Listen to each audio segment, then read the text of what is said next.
சிவகுமார் ஐயா, லட்சுமி அம்மா உள்ளிட்ட சபைக்கு என் முதல் வணக்கம். கார்த்திக் சார் படம் ஜென்ரலாக திருப்பதி வந்தால் திருப்பம் அப்படிம்பாங்க. என்னை பொறுத்த வரைக்கும் கார்த்திக் சார் படம்னு சொல்லணும். என்னோட கெரியரில் என்னோட டேர்னிங் பாயிண்ட் அல்லது என்னோட லைஃப்பில் என்னோட டேர்னிங் பாயிண்ட் எல்லாத்தையும் எடுத்து டாட்டாக வச்சா அது எல்லாம் கார்த்திக் சாரோட படங்களோட ரிலீஸாக இருக்கும். கிட்டத்தட்ட 27 படங்களில் நான் ஒரு 15 படங்கள் விநியோகஸ்தராக ஒர்க் பண்ணியிருக்கேன். கார்த்திக் சாரோட ஒவ்வொரு படமுமே எனக்கு ஸ்பெஷலு. அதான் 8 பிரிக்கிறதுக்கு பதிலாக கார்த்திக் சாரோட படங்களை வரிசையாக பிரிச்சுட்டு என்னோட கெரியரையும் பிரிச்சிடலாம் அப்படின்னு நான் நம்புவேன். அது மாதிரி ஒரு படம் வாவாத்தியாரே. இப்போ நம்ம கார்த்திக் சார் படங்களை பொறுத்த வரைக்கும் ஜென்ரலாக ஜாலியாக ஜோவியலாக ஒரு பர்ஃபார்மன்ஸ் பண்ணிட்டு போயிட்டுருப்பாங்க. நிறைய மெனக்கெட்டு நடிக்கிறது அப்படிங்கிறது நிறையா ஆர்டிஸ்ட்டுக்கு பேசுவோம். கார்த்திக் சார் என்னென்னா சின்ன விஷயத்துக்கும் ரொம்ப அளவுக்கு அதிகமாக மெனக்கிடுவார். அது ஃப்ரேமில் ஜாலியாக ஒன்று பண்ணிட்டு போகிற மாதிரி இருக்கும். ஒரு சின்ன விஷயத்துக்கும் அவ்வளோ சிரத்தை எடுத்துப்பாங்க. நிறைய விஷயங்களில் அவங்களோட சிரத்தையில் சிவகுமார் ஐயா தெரிவாங்க. சிவகுமார் ஐயா ஒரு விஷயத்தை எடுத்து எவ்வளோ சிரத்தையோடு பண்ணுவாங்களோ அந்த அளவுக்கு பண்ணுவாங்க. ஆனால் ஃப்ரேமில் வரும் பொழுது அது வேற ஒன்று ஜாலியாக ஜோவியலாக ஆன் த கோ அப்படியே நடிச்சுட்டு போன மாதிரியே இருக்கும். அந்த கார்த்திக் சார் எம்ஜிஆரை வாத்தியாரை வச்சு ஒரு படம் பண்ணியிருந்தா எவ்வளோ எஃபர்ட் எடுத்திருப்பாங்க அப்படிங்கிறது எனக்கு தெரியும். நிச்சயமாக சாதாரண எஃபர்ட் இருக்காது, மிகப்பெரிய எஃபர்ட் போட்டு எடுத்த ஒரு படமாக இருக்கும் இந்த வாவாத்தியார். இதில் இன்னொரு சிறப்பு உண்டு. இந்த படத்தோட தயாரிப்பாளரோட தகப்பனர் வி.கே. ஈஸ்வரன் ஐயா. அவர் மிகப்பெரிய எம்ஜிஆர் ஃபேன்னா என்ன அப்படின்னு அதுக்கு ஒரு டிஃபினேஷன் எழுதணும்னா அவங்க பேரை எழுதி வச்சிடலாம். அவ்வளோ பெரிய வெறியர். நிறையா சொல்லிக்கிட்டு இருப்பாங்க. அவங்க வீட்டில் கிட்ட கோயம்புத்தூரில் இருக்க அவங்களோட தோப்பில் ஒரு 27 ஏக்கராவை ஹவுசிங் போர்டு எடுத்துட்டாங்க அப்படிங்கிற மாதிரி சொல்லிட்டு இருப்பாங்க. அப்போ ஞானவேல் சாரோட அம்மா வீட்டு விசேஷத்துக்கு தலைவர் வந்திருந்தப்ப ஈஸ்வரன் ஐயாவுக்கு அவரை நேரடியாக மீட் பண்ணுறதுக்கான ஒரு சான்ஸ் கிடச்சிச்சு அப்படின்னு சொன்னாங்க. இவங்க ஒட்டுமொத்த ஃபேமிலியும் போனால் இந்த 27 ஏக்கர் ஹவுசிங் போர்டுக்கு போனதை பற்றி ஏதாச்சும் ஒன்று கேட்குறதுக்கான மிகப்பெரிய வாய்ப்பாக ஃபேமிலியில் உள்ளவங்க எல்லாருமே நினச்சிருக்காங்க. ஃபங்க்ஷனும் நடந்திருக்கு, தலைவரும் வந்திருக்காங்க.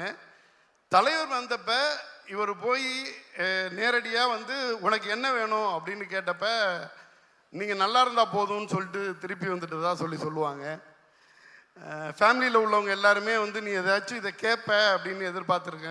தலைவர் கேட்கும் பொழுது தலைவர்கிட்ட எனக்கு இது வேணும் அது வேணும்னு ஒரு ஆப்ளிகேஷன் வச்சுட்டு வந்தால் அது ஒன்றும் பெரிய விஷயம் கிடையாது அப்படின்னு சொல்லிட்டு போயாச்சு. அந்த வி.கே. ஈஸ்வரனுடைய மகன் ஞானவேல் ராஜா தயாரித்த படம். அவருக்கு சமீபத்தில் நிறைய பிரச்சனைகள் வந்துச்சு. தமிழ் இண்டஸ்ட்ரி நிறைய அப்ஸ் அண்ட் டவுன் இருந்துக்கிட்டே இருக்கும். அது மாதிரி ஒரு மிகப்பெரிய இக்கட்டான சூழ்நிலை. சூர்யா அண்ணா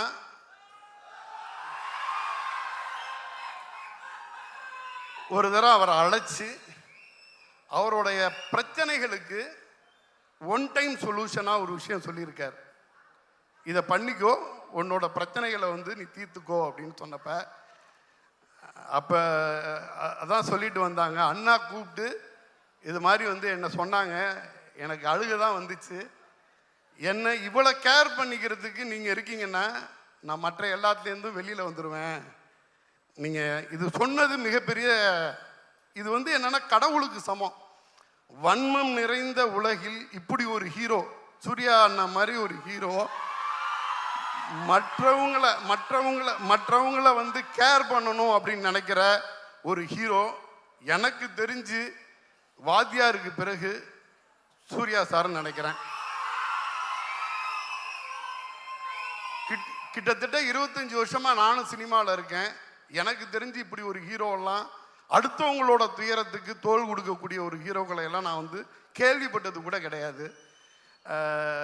எப்படி வந்து நான் வந்து இதுலேருந்து கடந்து வந்துடுவேன் அப்படின்னு சொன்னாங்களோ,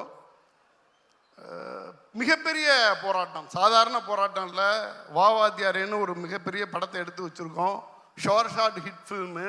இந்த படத்தை எடுத்துகிட்டு வரணும், அதுக்கு நிறைய ப்ராப்ளம் எல்லாம் இருக்குது. அதை சால்வ் பண்ணி நான் எடுத்துகிட்டு வந்து படத்தை ரிலீஸ் பண்ணணும் அப்படின்னு சொல்லும் பொழுது நிறைய கேள்வி இருந்துச்சு. இது எப்படி பண்ணுவாங்க, இது என்ன பண்ணுவாங்கன்னு. நம்ம எம்ஜிஆர் படம் பார்த்துருக்கோம், ரஜினி சாரோட படங்கள் பார்த்துருப்போம். ஒரே பாட்டில் மிகப்பெரிய கோடீஸ்வரனாக மாறிடுவார், ஒரே பாட்டில் எல்லாமே மாறிடும்ல. அது வந்து ரஜினி சாருக்கு நடக்கும், ரஜினி சாருக்கே கூட சினிமாவில் தான் நடக்கும். ஞானவேல் சாருக்கு நடந்திருக்கு. இப்போ வாவாத்தியாரே அவர் சொன்னபடியே எடுத்துகிட்டு வந்துட்டார். இந்த வாரத்தில் நம்ம எல்லாருமே எவ்வளோ வெயிட்டிங்கில் இருந்தோமோ ஸ்க்ரீனில் வந்து பார்க்க போகிறோம். அது வந்து ஒட்டுமொத்தமாக அது கார்த்திக் சார் ஃபேனுக்கும் மக்கள் திலகத்தோட ஃபேனுக்கும் மிகப்பெரிய வரப்பிரசாதமாக அமைய போகுது. இது என்ன, இப்போ நம்ம நலன், இந்த படத்தோட இயக்குனர் நலன் குமாரசாமி சார் 3 படம், 2 படம் ஆல்ரெடி பண்ணியிருக்காங்க. 2மே கல்ட் அப்படின்னு நீங்கள் ஒட்டுமொத்தமாக நீங்கள் ஆன்லைனில் பார்த்தீங்கன்னா கல்ட் படங்களோட லிஸ்ட்டில் பார்த்தீங்கன்னா அவர் பண்ண 2 படமே சொல்லுவாங்க. நிச்சயமாக எல்லா படமும் 10 வருஷம் கழித்து தான் ஒரு படத்தை கல்ட்டும்பாங்க. எனக்கு தெரிஞ்சு வாவாத்தியாரே ரிலீஸ் ஆன மறுநாளே சொல்லிடுவாங்கன்னு நினைக்கிறேன் மிகப்பெரிய கல்ட்டுன்னு. 10ஆவதுக்கு சத்யராஜ் ஐயா சார் எங்களுக்கு வந்து ஒரு மக்கள் தலைவரை வந்து வாத்தியாரை வந்து இந்த ஸ்க்ரீனில் கொண்டாந்து நிப்பாட்டின மாதிரியே இருந்துச்சு. அவ்வளோ சந்தோஷமாக இருந்துச்சு. மிக பாசிட்டிவான வைப்பு. கிட்டத்தட்ட ஒரு 4-5 வாரங்களாக வந்து தமிழ் சினிமாவுக்கு திரையரங்குகளுக்கு ஆடியன்ஸை புல் பண்ணுற அளவுக்கு கெப்பாசிட்டியான படங்கள் இல்லாமல், ரசிகர்கள் வந்து திரையரங்கு தூக்கி போக முடியாமல் ஒரு ஒரு ஒரு கண்டிஷன் இருந்துக்கிட்டே இருக்கிறதா தியேட்டர் சைடில் எல்லாம் சொல்லிக்கிட்டு இருந்தாங்க. வாவாத்தியாரே இந்த வருஷத்தோட எண்டில் வந்து மிகப்பெரிய வெற்றி படமாக அமையும்னு நான் நம்புகிறேன். நன்றி. Thank you, sir. Thank you very, very much.